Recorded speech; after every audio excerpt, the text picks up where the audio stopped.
Dating delivery rider na hinihinalang bumalik sa ilegal na pagbebenta ng droga, natagpo ang patay sa baybayin ng Talisay City, Cebu.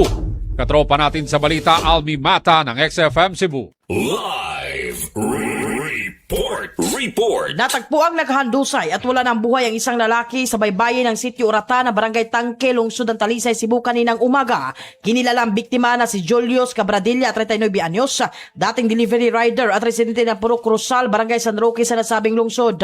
Ayon sa paunang investigasyon, si Cabradilla ay may tama ng bala sa ulo na posibleng naging sanhi ng kanyang agarang pagkamatay. Positibong kinilala ang biktima ng kanyang kinakasama na si Hayet Hinon, 29 anyos. Sa salaysay ni Hinon, nakulong na umano si Cabradilla noong 2009 dahil sa pagkakasangkot sa iligal na droga matapos makalaya makalipas ang 2 taon na tumigil na umano ito sa anumang iligal na gawain. Gayunman, inilahad din ng kanyang kinakasama na may hinala siya na maaaring bumalik ang biktima sa iligal na aktibidad dahil madalas umano itong umaalis tuwing gabi at umuuwi na madaling araw na may dalang malaking halaga ng pera.